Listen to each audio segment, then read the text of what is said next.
Before anything else, I want to pause and say thank you. To all of you who read these stories, who comment, who share them, you have no idea how much your support means. And if you're enjoying this journey, feel free to subscribe. Let's aim for 5,000 subscribers together. Every new follower helps keep stories like this alive. Now, here's one that will linger with you long after you're done reading. The message arrived at 2:13 a.m., glowing on my phone like a blade slicing through the dark. I regret every day I wasted with you. I opened our marriage. I froze. The apartment suddenly felt too still, too tight, too hollow. The hum of the fridge sounded intrusive. The ticking clock felt vindictive. My heart hammered so violently it nearly drowned out the words on the screen, words that didn't seem real. I read them again. And again. I had known something wasn't right. The late nights at work. The unfamiliar perfume lingering on her clothes. The sudden emotional distance paired with empty I love yous. I had justified it. I had ignored it. I had convinced myself I was imagining things. But this was a confession. Cold and sharp, like plunging through ice into freezing water.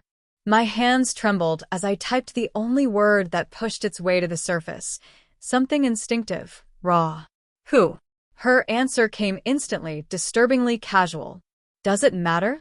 Those 3 words made my stomach twist. The air thickened. Bitter taste rose in my throat. It mattered. It mattered more than anything.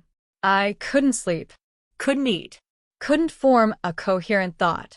I drifted around the apartment like a ghost, touching the places she had touched, trying to preserve memories before they vanished entirely.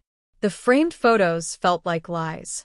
The smell of her shampoo in the bathroom felt like mockery. A week later, I found myself standing outside a tiny downtown cafe, the one she always insisted was just for friends. I didn't have a plan. No speech prepared. Only a burning, overwhelming need to see her, to confront her somewhere real, somewhere solid.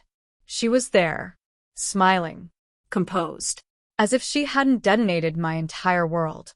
She looked up and noticed me. My blood turned to ice. "You came," she said, sounding faintly amused, enough to make my fists clench under the table. "I needed to see you," I replied, my voice lower and sharper than I expected. "Needed to hear it from you, not from a text." She lifted her cup in a shrug.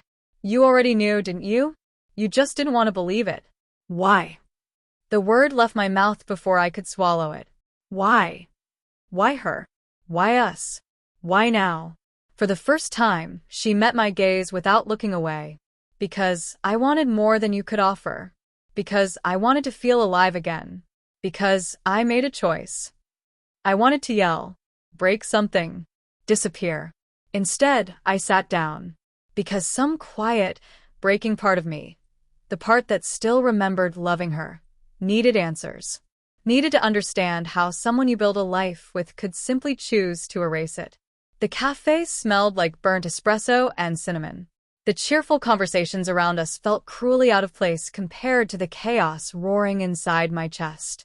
I noticed her wedding ring, our ring, still on her finger. It gleamed innocently, like it wasn't mocking me. "You opened our marriage," I said, my voice cracking. So this wasn't a fling, it was permission. Her smile was sour, almost triumphant. "Permission? Don't make it childish. It's my life. I did what I wanted." "You didn't tell me," I said quietly. "You just left me, emotionally, mentally, everything." She leaned back, almost comfortable in this destruction. "You think you were the only one hurting? You think I didn't feel trapped in a life I never asked for?" Maybe her words should have made me empathize. But not now. Not after everything. I stood up and left before she could say anything else. I wandered the streets with no direction, letting night swallow me, letting every laugh, every promise, every shared dream burn in some internal furnace. And then came a darker thought, the part one didn't want to admit. Revenge. Not violence. Not cruelty. Just a reclaiming. A small way to regain even a sliver of control after she had stolen so much of my world. It began subtly. A social media post about rediscovering myself. about taking back my life, about valuing honesty and integrity. I knew she would see it. I knew it would land deeper than any confrontation. And it did. Her reactions, quick glances, small comments, hesitant texts, felt like tiny victories. Like laying one brick at a time in the wall, I was rebuilding around myself. Days slipped into weeks. I stopped waiting for an apology, stopped expecting explanations, stopped imagining her future tangled with mine. I turned inward, toward my friends, my work, my passions I'd abandoned for her. Then one night, a new message arrived. Not from her, from the man she'd chosen. I didn't know she was married. Those words were a thunderstrike. The betrayal I'd already endured suddenly deepened, widening into something almost unrecognizable. She hadn't just broken vows. She had dismantled boundaries, destroyed trust, twisted truths, and now strangers were discovering the wreckage too. I didn't respond. I didn't need to. I was already building a life where her validation meant nothing. Months later, I stood on the balcony of my new apartment, staring at the city lights. Cold air brushed my face, but instead of stinging, it felt purifying.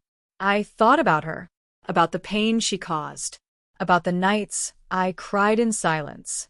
A flicker of sadness still existed, yes, but it mixed with something I hadn't felt in ages. Clarity. She had claimed part of my past, but my future? That was mine again. I survived her betrayal. More importantly, I survived myself. And then, for the first time in months, I smiled. Not because of her. Not because of revenge. Not because the pain had disappeared. But because I finally understood something. I could love again. Trust again. Live again.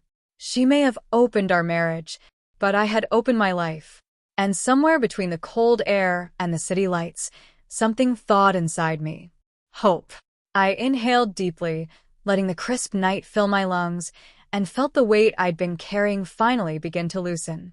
The past was still tender, still healing, but I was moving forward. Step by step, choice by choice, mine and mine alone. The betrayal hit like a storm. It broke me. But I was rebuilding, stronger, smarter, steadier. And for the first time in a long, long while, I wasn't powerless anymore.